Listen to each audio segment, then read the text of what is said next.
नमस्कार, दृष्टी न्यूजमध्ये आपल्या सर्वांचं स्वागत आहे। धाणीवरी अपघातातील गंभीर जखमी मुलांना मुंबईला हलवण्याची मागणी। डहाणू तालुक्यातील बापूगाव येथून धाणीवरी येथे साखरपुड्यासाठी निघालेल्या टेम्पोच्या भीषण अपघातात 13 जणांचा मृत्यू झाला असून 14 जखमींवर धुंदलवाडी येथील वेदांता हॉस्पिटल येथे उपचार सुरू आहेत। यापैकी 4 लहान मुलांची प्रकृती गंभीर आहे। या पार्श्वभूमीवर पालघर जिल्हा प्रमुख कुंदन संखे यांनी मुख्यमंत्री देवेंद्र फडणवीस यांना जखमी मुलांना तातडीने मुंबई येथे हलवून उच्चस्तरीय उपचार देण्याची मागणी केली आहे। वेळेत उपचार मिळाल्यास काहींचा जीव वाचू शकतो असे भावनिक आवाहन त्यांनी केले। बघूयात शिवसेना जिल्हाध्यक्ष कुंदन संखे काय म्हणालेत।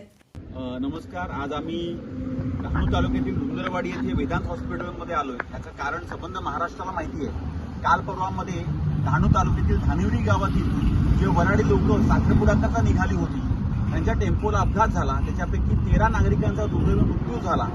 अजूनही 14 लोक अत्यवस्थ अवस्थेमध्ये धुंदलवाडीमध्ये उपचार घेत आहेत। आम्ही त्यांची विचारपूस करण्याकरता आलो होतो। पण इथे आल्यानंतर आम्हाला जे चित्र दिसलं त्याच्यामधून किमान 4 रुग्ण अशी आहेत की जे अत्यवस्थ आहेत, ज्यांना त्वरित वरचे उपचार मिळणं गरजेचं आहे। म्हणजेच इकडनं किमान मुंबईला नेणं आणि त्यांच्यावर उपचार करणं।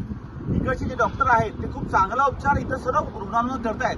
डॉक्टरांचंही म्हणणं आहे की किमान 1-2 पेशंट इकडनं हलवलं पाहिजे, परंतु त्यांना असं कोणतरी सांगितलं की मुंबईला बेड उपलब्ध नाहीत। आपल्या तिकडच्या लोकप्रतिनिधींनी सांगितलं आणि केईमध्ये बेड मिळत नाही म्हणून आपण त्या मुलांना इकडे ठेवलंय। तर ही अत्यंत खेदजनक गोष्ट आहे। मी या व्हिडिओच्या माध्यमातून आदरणीय मुख्यमंत्री फडणवीस साहेब यांना विनंती करतो की त्यांनी त्वरित या गोष्टी दखल घ्यावी। ज्यांची जबाबदारी शासनाने घेतली आहे, शासनाची जबाबदारी जे आपल्या इकडचे नागरिक मृत्युमुखी पडले त्यांची जबाबदारी घेऊच, पण जे वाचले आहेत त्यांच्यापैकी किमान सिरियस असलेल्या रुग्णांना वाचवण्याची जबाबदारी आपली आहे। आपण त्वरित याची गंभीर दखल घ्यावी। जर बेड मिळत नाही म्हणून रुग्णांना हलवलं जाणार असेल तर मग आम्ही दाद कोणाच्याकडे मागायची।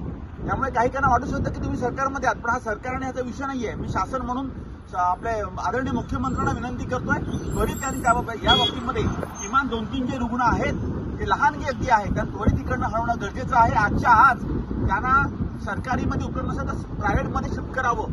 आपण आपल्या घरातला व्यक्ती सिरियस असल्यानंतर काय करतो आणि इकडच्याही पालकमंत्र्यांना सर्वांना विनंती आहे की आपण येतो, आम्ही पण येतो, सर्व उपचार करतो, बघतो, फोटो काढतो, सर्व ठीक आहे, परंतु त्यांना हलवा इकडनं आणि त्यांना मुंबईमध्ये शिफ्ट करा। प्रायव्हेट हॉस्पिटलमध्ये तर त्यांचा जीव वाचेल। याची गंभीर दखल घ्या आणि उपचार करा ही आग्रहाची, नम्रतेची हात जोडून विनंती आहे।